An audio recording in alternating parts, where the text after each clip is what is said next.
We've all done it. We tell our preschoolers what we want, and then we get something totally different in return. It could be a simple request like have a seat on the rug, but that's not exactly what happens. So what do you do? What do you do when your expectation is the near opposite of your reality? Stay tuned.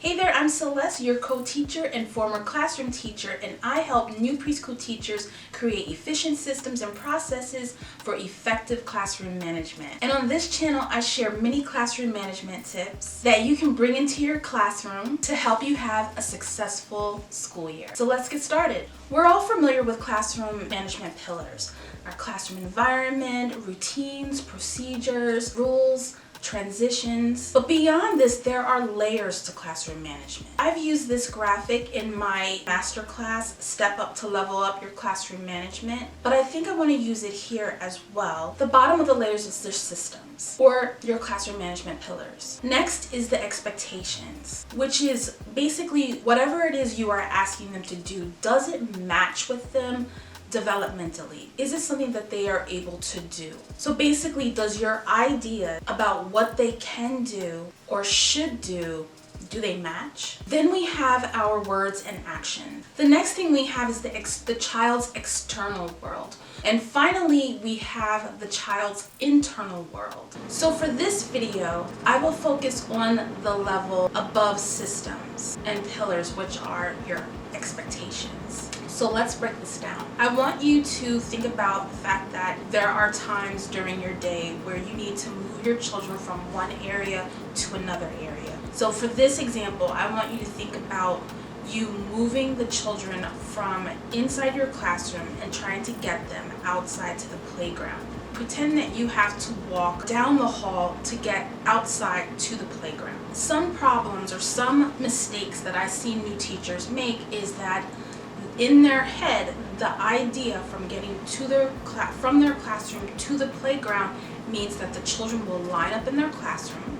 Okay, that seems reasonable. And then they will walk them outside in a straight line, and they're all quiet because of their other classrooms that are engaged in doing work, and maybe you're passing by the front office, something like that. And then you continue your straight line until you get outside, and then you can tell them to go ahead and have some fun. That all seems pretty reasonable, but we know that that's not always the case. It doesn't happen as smoothly as we think or we expect it to be. So you have to think, are the children ready for this type of transition? Are they going to be able to walk from the classroom to the playground in a line quietly through the hallways? So you may have to come to terms with your expectation of this. So this has happened to me before, where I was in a classroom of 2.5-year-olds, 3-year-olds. I had to come to terms that maybe my expectation of the children walking down the hallway in a straight line quietly was a bit much for them at the time. I'm just saying that during that particular time that I wanted to do that the first time or the first couple of months, that it would take more time for them to be able to do that. And that's perfectly fine. So I knew that instead of getting frustrated, instead of getting upset or thinking that they're doing this on purpose, that they're making noise in the hallway, or they're not walking behind the person in front of them, that thinking that it's them testing me or something like that, that I had to look at my expectations and be like, okay, so what? They're not walking down the hallway quietly. Did I lose any of them on the way to the playground? I had to come to terms with that, and then basically relax and not even worry. Granted, running down the hallway is a safety hazard, or not paying attention to where they're going, because a door may open or something like that is a safety hazard. But as long as I am able to get them from one area to the area that I need to get them to for recess, then I thought that that was fine. And that was what I was working for. making sure that I didn't lose any of them on the way there, making sure that they didn't get hurt on the way there. And then we would try it again the next day. The reason why I am telling you this story is because sometimes you have to check your expectations. Children, depending on what part of the year, depending on how old they are, and they're in their development, they may not be ready for what you want them to do. And you just have to roll with it. You have to come up with a different plan or a different expectation. Try not to base the way you react to them on the behavior that they're showing you. It's the fact that they're not developmentally ready for that. Which leads me to say that maybe it's most likely the expectation. And basically, sometimes we want our preschool students to do something that they are just simply not ready to do. And when we have these unrealistic expectations for our students and they don't meet them, then we automatically assume that it's because that they just don't know how to listen, or they're just trying to be defiant or something. And these are all things that I've heard throughout the years and things that I've thought myself. So a few of those expectations, if I want to give other examples than the example of walking down the hallway, another thing could be any kind of transition where you expect complete silence from your students, or you not only expect complete silence during the transition, but you have nothing prepared for that transition time. And the other thing could be walking in a straight line or waiting their turn for something. Or here's a good one, expecting the rice, the water, whatever you have in the water table to remain in the water table when the children are playing. And the list could go on and on. These things may bother you, but they're not necessarily misbehaviors. So wouldn't changing the expectation based on age or ability relieve that stress of thinking that they're just not listening to you? Expectations can lead to frustrations real quick. And sometimes you fall to the expectations of your administrators or even other teachers. I, for instance, have been guilty of that, where working as a floater one year where the teacher wanted the children to sit on the edge of the carpet. For whatever reason, that was a big deal.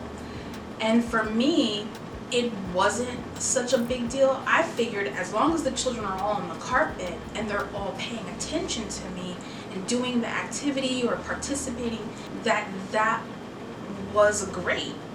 But having worked as a floater where everybody had to be sitting on the edge of the carpet, it was a must that I fell into that. And I started, when I got my classroom, I started requesting that the children sit on the edge of the carpet. We have to really think about what we are asking them to do. Like, is it because we want it to look like a perfectly semicircle of children, or does it really have to do with the activity? So again, pick your battles and think about what is it that you're expecting them to do. And does it have anything to do with safety, or is it something that you just want them to do?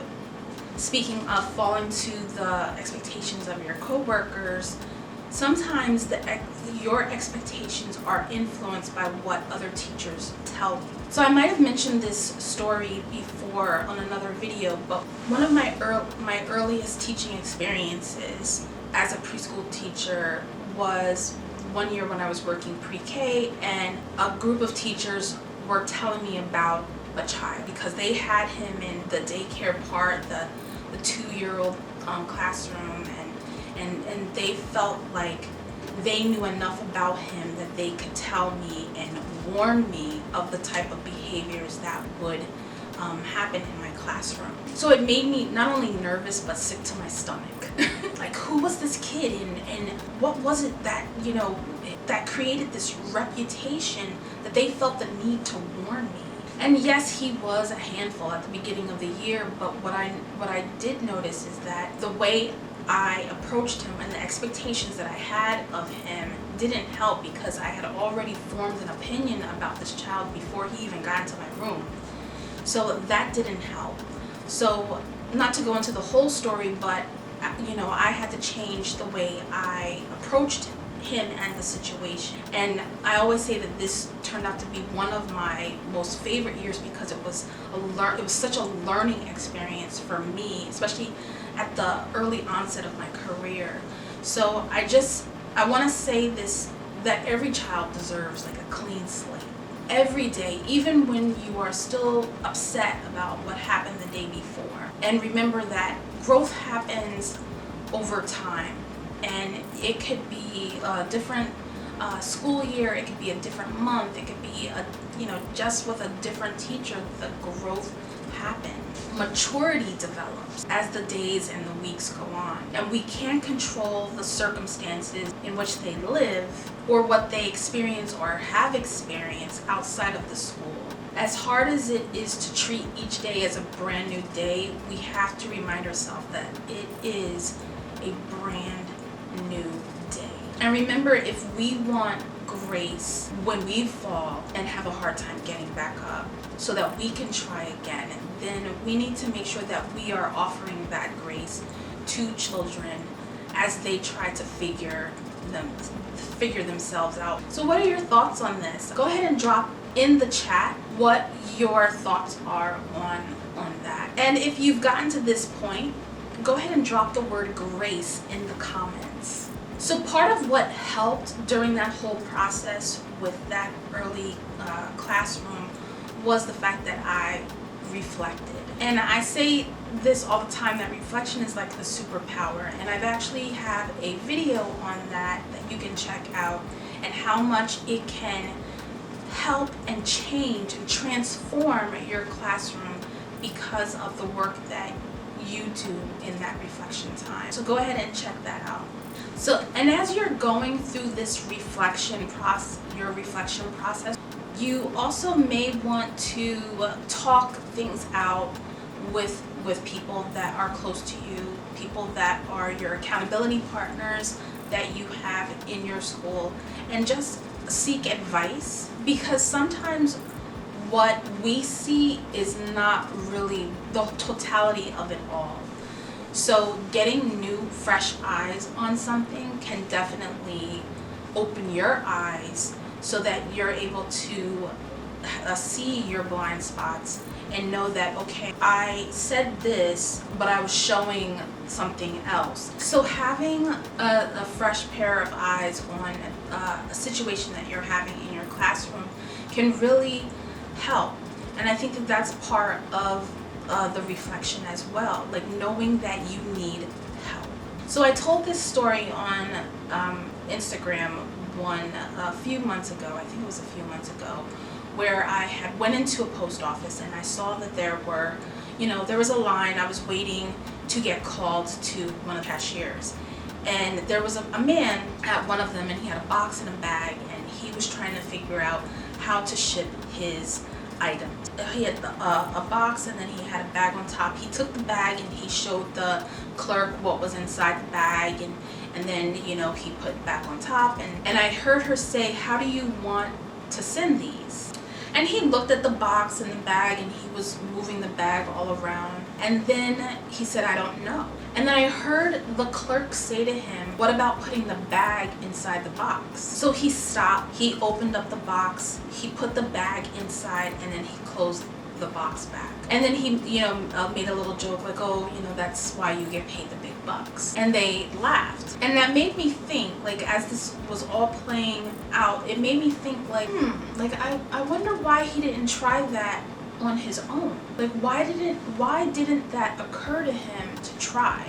And it got me thinking about how many times we go through life and overlook something, and how that same thing is super obvious to someone else. There's a way to go about, if you look at it from this point of view, that the problem can be fixed. And we all have blind spots, because I think to myself, like, that was his blind spot. Like, he couldn't see that, just put the bag inside the box and then mail it off that way. He couldn't see that for whatever reason, that it took another person to see this and help him solve this problem. The other person solved the solution, So that's why I say getting fresh eyes on your situation may also be helpful for you, because we all have those blind spots, and just having someone else look at your situation or be able to tell them what is going on, maybe they can see something that you are not seeing. I also have an opportunity to share as well. Speaking of getting eyes on your situation and taking a look at those blind spots, I have room for one pro bono one-on-one coaching for 6 weeks. If you are interested in working with me as a one-on-one client, I have a link for you in the description where we can discuss what's been going on and we can work through your classroom issues on a one-to-one basis for 6 weeks. It is pro bono, so it's absolutely free, but I only have space for one right now. So go ahead and click that link. Also, this opportunity expires on the 25th, November 25th, 2022. Let's try to get that classroom back on track. Let's try to make sure that the next half of the school year is the best half of your school year. So after this whole video, I don't want you thinking like the problem is you. That wasn't the goal of this at all. It's not just you that is going through an issue in your classroom, and it's not just your class. So don't be so hard on yourself. This video was not about, oh, these are your issues that you are bringing into the classroom. No, this is just one piece that sometimes we are expecting something that they are just not able to do right now, and we think that it is them being defiant or them just not listening to you. And I don't want you to think that they're not listening to you. It's just because that the expectation may be well out of their ability right now. I hope this video was helpful for you. Go ahead and give it a thumbs up so that other new teachers can find it as well. And share, subscribe, hit the notification bell so that you know when the next video has been posted. Until then, I'll see you soon. Bye!